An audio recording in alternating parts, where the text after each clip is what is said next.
साथियों, अंतरंग जीवन का देवासुर संग्राम लेखक पंडित श्री राम शर्मा आचार्य विषय आपको पढ़कर सुना रहे थे। स्वार्थ को नहीं, परमार्थ को साधा जाए। पृष्ठ 32 से सुरक्षा की 4 दीवारी। प्राचीन काल में राजा लोग अपनी राजधानी की सुरक्षा के लिए नगर से बाहर एक बड़ा परकोटा बनाते थे ताकि शत्रु का हमला उस परकोटे के बाहर रुका रहे और अपनी सुरक्षा में सहायता मिले। किसी जमाने में युग निर्माण जैसे कार्यक्रम विशुद्ध पुण्य की दृष्टि से कोई भले ही करते रहे हों, पर आज वह हमारा सर्वोपरि स्वार्थ है। स्वार्थ है। समाज का ढांचा अब इतना श्रृंखलाबद्ध एवं सघन हो गया है कि एक का प्रभाव दूसरे पर पड़े बिना नहीं रह सकता। हम व्यक्तिगत रूप से अपनी भौतिक उन्नति कितनी ही कर लें, पर बुरे स्वभाव के कुटुंबियों, मित्रों और पड़ोसियों से घिरे रहने पर हमें निरंतर चिंतित रहना पड़ेगा। जो सद्गुण हमने अपने स्वभाव में बड़ी कठिनाई से सम्मिलित किए हैं, उन्हें भी बुराई का वातावरण स्थिर न रहने देगा और उनकी दुष्टता की प्रतिक्रिया में हमारी अच्छाई भी डूबने लगेगी।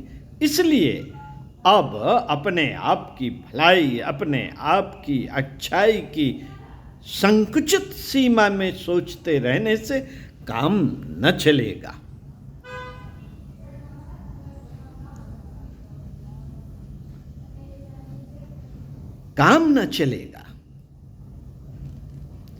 अब वह दायरा बढ़ाकर कुछ अधिक विस्तृत क्षेत्र में फैलाना पड़ेगा, तभी अपनी शांति और सुरक्षा की समस्या हल होगी।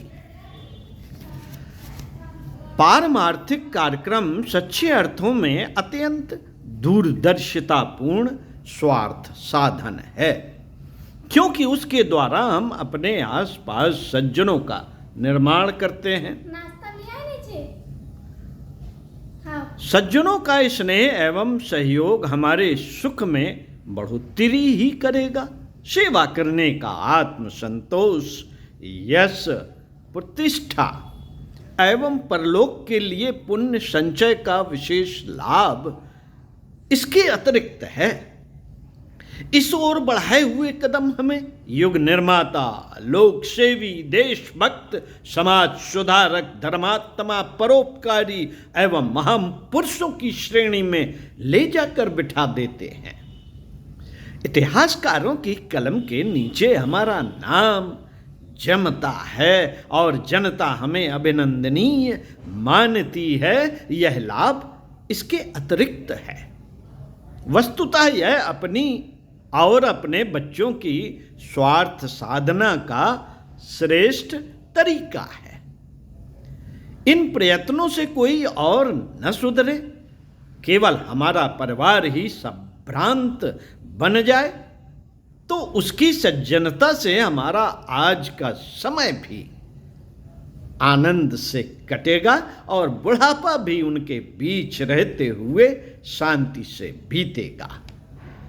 मित्रों, कुसंस्कारी परिजन नरक में पड़े रहने वाले यमदूतों से अधिक दुख देते हैं। इसका अनुभव उन्हें भली भांति होगा जिनको स्त्री, पति, पुत्र, पुत्री, भाई, भतीजे, दामाद, बहनोई, कर्कश, उद्दंड एवं कुमार्गामी मिले हैं।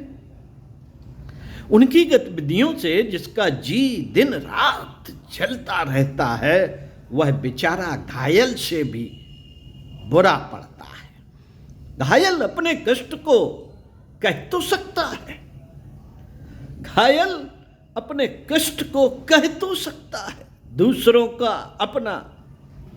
को अपना जख्म दिखा तो सकता है, कराए तो सकता है, पर उस बेचारे के लिए तो इस पर भी प्रतिबंध है।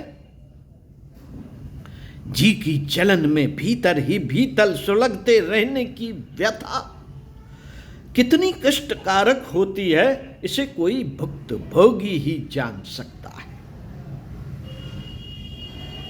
पंडित श्री राम शर्मा आचार्य स्वाध्याय सत्संग चिंतन मनन का क्रम बनाए रखिए और सुनते रहिए कुछ अच्छा, पढ़ते रहिए कुछ अच्छा। स्वाध्याय सत्संग के क्रम को आगे बढ़ाते हुए हम आपको अगले वीडियो में पढ़कर सुनाएंगे। इसी क्रम में समय से पहले चेतें। ओम।